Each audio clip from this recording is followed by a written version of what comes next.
So I'd like to tell you a story of Bob the Builder. Now, Bob the Builder is the shadow culture in a particular company. So let's see if this relates to you in any way, shape, or form. Have you ever been on a project team or on a leadership team where certain problems keep coming back? And you swap people, the problem stays. You swap strategies, the problem stays. You change policy, the problem stays. In fact, it feels like you're playing a game of whack-a-mole. When one problem comes up and you pound it into the ground, another problem pops up. This is common because culture eats strategy for breakfast. Another way to say it is that a system is perfectly designed to get the results that it's getting. So while we're focused on changing people or politics and dynamics, unless we're looking at the design of the system, all of our efforts are like sand castle solutions. They stand up for a little bit, but as soon as anything changes, it washes away and you're back to where you started from. So let's talk about Bob the Builder.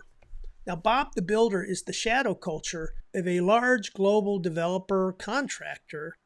And in working with one of the executives, they're frustrated that several of the promises made never seem to be kept. That on the one hand, you're given autonomy to develop a plan, but on the other hand, it's taken away and it seems like they just do what they want to do anyway. It claims to be a meritocracy, but there seems to be a club. They talk about diversity, equity, inclusion, but there's nobody in power or influence in those roles. Now, I suggested to the executive that we look at three areas and begin to unpack and unravel this. One is what is said versus what is actually done, or the behavior, or the decisions. So I just gave you a couple of examples. A second is what gets rewarded and what gets punished. A third is what gets tolerated. I already gave you some examples between the difference between what we say we value and what we actually value. The meritocracy, the diversity, equity, inclusion, and the decision-making autonomy. We say we have that, we really don't. Secondly, what gets rewarded? Numbers, the art of the deal. What gets ignored is all the work and the team that put the deal together. A second area is confidence or uber confidence, or arrogance. In other words, maintaining the myth that we are the best and impervious to any competition has to be maintained. And if you take that position, regardless of what the facts show you or the details, you are rewarded. Now, the third area is harmony. In the last example, we talked about harmony over making everybody happy. But in this case, harmony is that the women in the organization and the women executives must maintain a decorum of consensus building, while the men, on the other hand, are allowed to be aggressive and even combative, the double standard. Now, what are some of the things that are tolerated? Well, in this particular case, misogynistic behavior is tolerated, and also a drinking culture. And those are tolerated as long as you maintain loyalty and as long as you go along to get along. So here's one of the things that we did together. We created a persona based on the Clifton strengths to create something that was much more tangible to get our arms around. And there are some positive attributes to these values. So we have the positive side of these values. Loyalty is a positive trait. Consensus building can be a positive trait.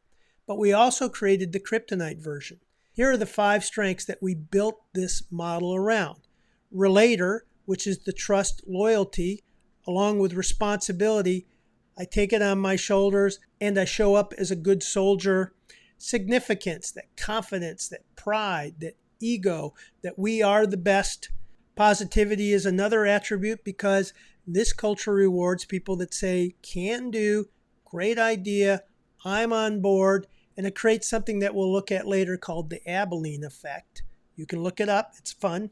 And then finally, the arranger side, keeping your decision-making flexible and agile to go with the flow, to read the pulse, to check the wind, and make sure you're moving in the direction that everybody seems to be moving in. And there's all kinds of a ripple effect of unintended negative consequences for these values. So we've created this persona, and now we're beginning to work through what does it mean, how do you recognize it, and how do you respond. So if you're interested in looking at your particular culture and fleshing out the shadow culture through this kind of approach, looking at those three areas, what is said versus what is done or decided. Number two, what's rewarded, what's punished. Number three, what's tolerated, and build that into a persona. I believe that you will find this becomes an invaluable tool to help you read the terrain, make effective decisions, and even bring some change to the situation. So I hope that helps. Welcome back to another Shadow Culture lesson.